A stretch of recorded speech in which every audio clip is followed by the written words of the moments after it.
कानपुर की सीसामऊ विधानसभा सीट से जेल में बंद समाजवादी पार्टी के विधायक इरफान सोलंकी के वकील ने पुलिस और शासन प्रशासन पर गंभीर आरोप लगाए हैं।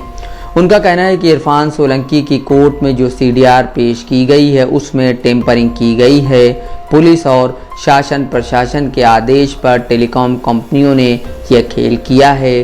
सीडीआर का एनालिसिस करने के बाद जल्द ही पूरे मामले में खुलासा करेंगे। इरफान सोलंकी के वकील सईद नकवी ने बताया कि कोर्ट में सीडीआर देखने पर पता चला है कि लोकेशन का जो कॉलम होता है उसे गायब कर दिया गया है। उन्होंने आरोप लगाया जो टेलीकॉम कंपनियां हैं पुलिस से मिलकर या फिर शासन प्रशासन जिसके भी इशारे पर यह हुआ है, लेकिन टेम्परिंग करके सीडीआर की कॉपी भेजी गई है। में हम लोगों ने डिफेंस एविडेंस की स्टेज पे एक एप्लीकेशन मूव की थी कि इरफान रिजवान और जो कई विटनेसेस हैं उनकी कॉल रिकॉर्ड डिटेल मंगाई जाए जिससे कि उनकी लोकेशन को ट्रेस आउट किया जा सके। कोर्ट ने वो एप्लीकेशन रिजेक्ट कर दी थी। उसके अगेंस्ट गए थे हम लोग honourable high court Allahabad. Honourable high court Allahabad में ऑर्डर हुआ था कि इरफान और रिजवान की सीडीआर तलब कर ली जाए, उस एप्लीकेशन को दोबारा सुना जाए।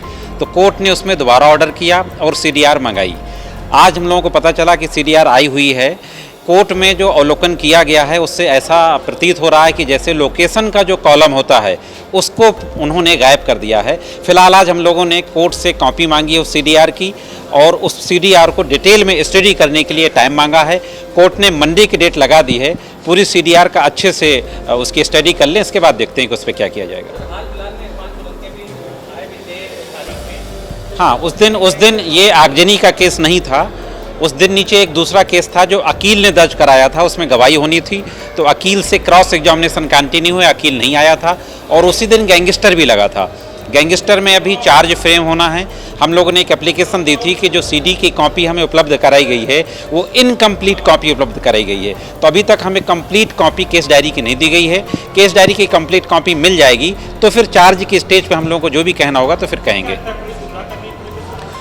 देखिए, टेम्पर करके ऐसा लगता है जो सरसरी तौर पे देखी गई है सीडीआर कि जो टेलीकॉम कंपनियां हैं उन्होंने पुलिस से मिलके या शासन प्रशासन जिसके इशारे पर भी ये हुआ हो, लेकिन टेम्परिंग करके भेजी गई है जो कि इलीगल है। डिटेल में कॉपी आज हमें शाम के मिल जाएगी, उसको स्टडी करके फिर देखा जाएगा मंडे को क्या होना है। इरफान के वकील ने कहा कि हम लोगों को केस डायरी की जो प्रति उपलब्ध कराई गई है वो भी आधी अधूरी है। अभी तक हमें पूर्ण प्रति केस डायरी ही नहीं दी गई है। केस डायरी की पूर्ण प्रति हम लोगों को मिल जाएगी तो हम लोगों को चार्ज फ्रेम होने के दौरान जो भी कहना होगा अपना पक्ष रखेंगे। मामले में जॉइंट पुलिस कमिश्नर का कहना है कि माननीय न्यायालय के निर्देश पर गुरुवार को कोर्ट में प्रमाणित सीडीआर प्रस्तुत कर दी गई है। ये ऑटो जनरेटेड होता है। जैसा कि पुलिस उपायुक्त पूर्वी को यह आदेश दिया गया था कि वह इसे सुरक्षित रखेंगे और वे इसे ज़रूरत पड़ने पर न्यायालय में जमा करेंगे तो न्यायालय के समक्ष नियमों के मुताबिक विधि के अनुरूप पूर्णतया प्रमाणित प्रति जो कंपनी ने दी है उसे उपलब्ध कराया गया है। उन्होंने कहा, न्यायालय की कार्रवाई में हम सभी कानूनी रूप से सही कार्रवाई करने के लिए प्रतिबद्ध हैं। नफीस अहमद, दस्तक लाइव न्यूज़, कानपुर।